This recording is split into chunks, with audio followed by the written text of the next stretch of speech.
Hola a todos, buen día. Acá estamos en una nueva clase de proyectos organizacionales y el tema de la clase de hoy es diagrama de Gantt. Pero antes de comenzar, repasamos un poquito lo que vimos estas últimas clases para poder conectar este nuevo tema. Las clases pasadas hablamos de las fases del proyecto, hablamos de la fase de planeamiento y dijimos que para planear un proyecto necesitamos la intervención del triángulo de gestión de proyectos. Y nos referíamos a los 3 planes que componen el planeamiento, que son el plan de alcance, el de tiempo y el de costos.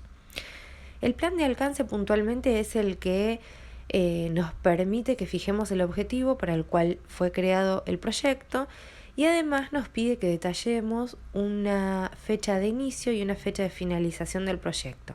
Porque como ya hablamos, el proyecto tiene una vida finita, es decir, comienza en un determinado momento y termina en un determinado momento independientemente de que haya alcanzado su objetivo o no, que haya alcanzado el éxito o no, finaliza en el momento en que se ha fijado en el plan de alcance. Después tenemos el plan de tiempo, que es el planeamiento específicamente de las tareas que se deben llevar a cabo para que se siga adelante el proyecto.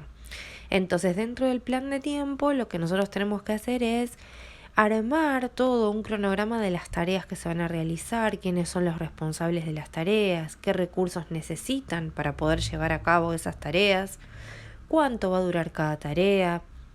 Además, si esa tarea depende de otra tarea anterior, todo eso debe estar diagramado específicamente y para eso vimos que el PMBOK recomienda una herramienta muy adecuada como puede ser el diagrama de Gantt.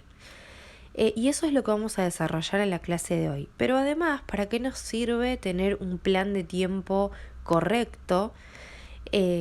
Es no solamente para tener el cronograma de todo lo que hay que hacer para que el proyecto alcance su éxito, sino además para poder presupuestarlo. Es decir, en función de las tareas y los recursos, vamos a poder armar el plan de costos de este proyecto, armar el presupuesto, armar todo lo que nos va a costar adquirir esos recursos y elementos, lo que nos va a costar pagarle a cada uno de los integrantes del proyecto, es decir, qué gasto tenemos en recursos humanos y demás. Hoy nos vamos a explayar fundamentalmente en plan de tiempo y en la herramienta que vamos a usar, que es diagrama de Gantt.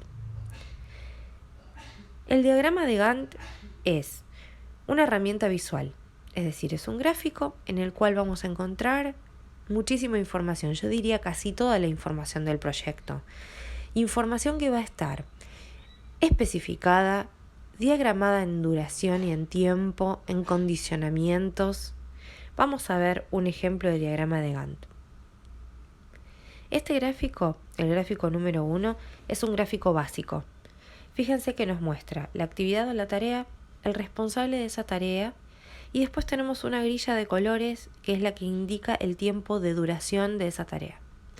Por ejemplo, tenemos la actividad número 1 que es el análisis de situación, nosotros lo conocemos como matriz FODA. Es una tarea que la va a realizar el director de la empresa o el director del proyecto y es una tarea que les lleva una semana de tiempo. Fíjense que la tarea número 2, que es la selección del problema, la va a realizar un profesor del proyecto o el equipo de proyecto. Es una tarea que dura una semana, pero que se realiza la segunda semana. Y eso sucede así porque es una tarea que depende de la tarea número 1. Hasta que no esté listo el análisis de situación actual, la selección del problema no puede comenzar. Nosotros lo hemos visto cuando trabajamos con diagrama de Pareto, curva de ABC, que para poder armar una curva de ABC necesitamos datos previos y una investigación previa, recolección de datos. Sin datos no podemos armar el diagrama.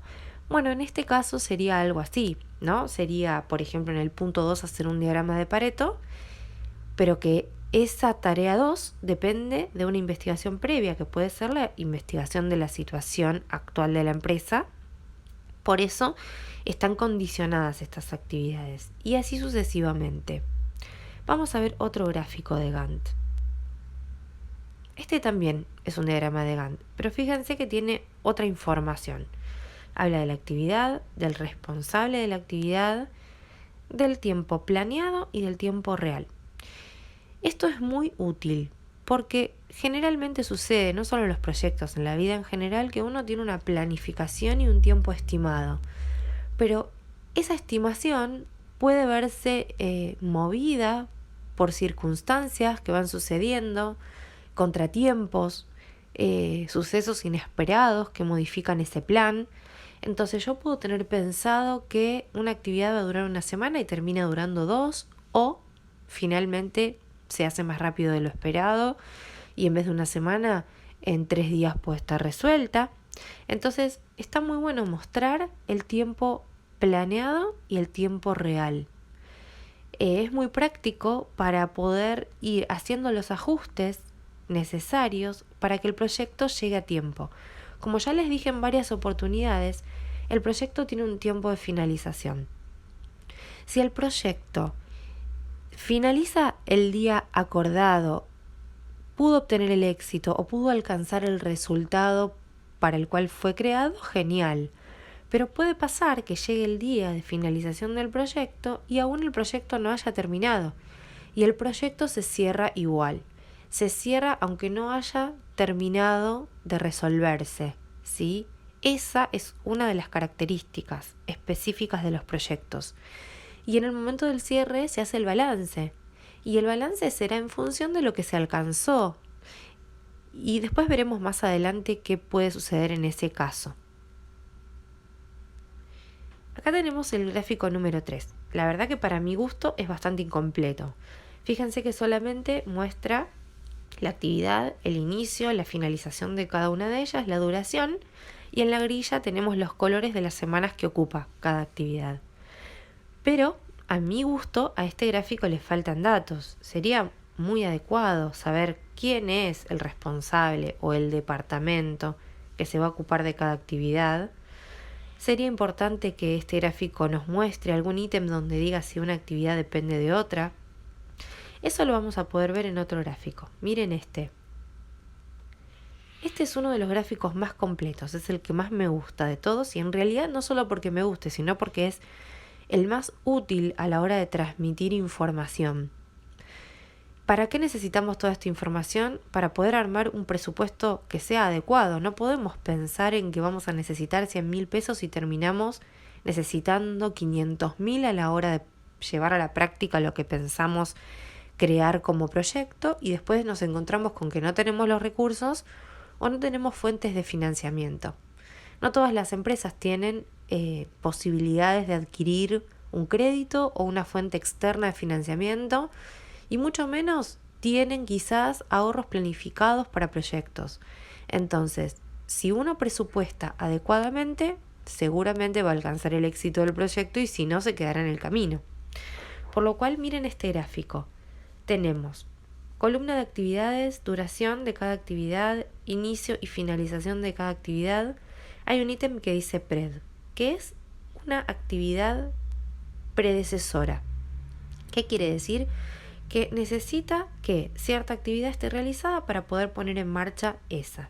Miren, por ejemplo, el punto 6. Dice elaboración de documentos para la constitución de la empresa.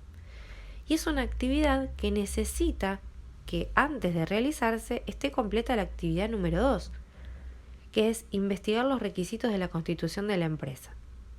Si yo no sé qué requisitos se necesitan para poder constituir una empresa, menos voy a saber qué documentos tengo que elaborar para esa constitución. Entonces, primero necesito tener esa investigación, que acá dice que lleva 2 horas de un día de trabajo, para poder luego realizar la operación número 6 o la tarea número 6. Fíjense que en el diagrama de la grilla vemos que la actividad número 6 comienza justo cuando finaliza la número 2. Fíjense, por ejemplo, la tarea número 16. Dice aprobación de documentos. Y es una tarea que depende de la 6, de la tarea número 6. Si no tengo elaborados los documentos de una empresa, ¿cómo los voy a aprobar? No puedo aprobarlos si no los tengo realizados. quiere decir que la tarea 16 está condicionada por la tarea número 6. Por eso en la grilla podemos observar que la tarea 16 comienza el día que termina la tarea número 6. Lo único que le falta a este gráfico serían los responsables de cada una de las tareas, que pueden ser personas mencionadas con nombre y apellido, o pueden ser departamentos. Puedo decir, por ejemplo, que la tarea número 2 la va a realizar el Departamento de Investigación y Desarrollo. Puedo decir que la tarea número 6 la va a realizar el Departamento de Legales. O puedo ponerle nombre y apellido a los responsables. Fíjense que lo que tenemos en este gráfico es un apartado de recursos. Tenemos dentro de la tablita los recursos materiales, humanos, tecnológicos y económicos que se necesitan para cada actividad. Y acá el responsable lo incluyeron dentro de los recursos humanos. Es una muy buena idea para tener un gráfico de Gantt bien completo. Y además, con este gráfico de Gantt, tenemos una gran parte resuelta del siguiente plan, que es el plan de costos. Así que de todos los que hemos visto, este es el gráfico de Gantt más completo. Les cuento que estos gráficos generalmente se tienen en computadoras, pero hay empresas que suelen hacer afiches en grande para tener en alguna sala de reuniones donde se puedan visualizar con facilidad estas tareas y los responsables para poder ir accediendo a esa información de manera práctica todo el tiempo. Además de tenerlo en dispositivos móviles. Hay muchas aplicaciones para los celulares. Se pueden descargar aplicaciones de diagramas de Gantt para poder tenerlos para uso personal, para proyectos personales o también para proyectos organizacionales. Después chusmeen y van a ver que hay muchas aplicaciones para tener y descargar en los celus, para descargar en las compus. Y bueno, las organizaciones las tienen siempre replicadas o las envían a cada uno de los integrantes del proyecto. Es muy útil. Bueno, este fue el último gráfico que vimos y ahora les propongo que ustedes mismos puedan crear su propio gráfico. Para eso les dejo en la plataforma una actividad para que ustedes puedan evaluar cuál es el gráfico más adecuado y más completo para desarrollar en su propio proyecto. Saludos a todos.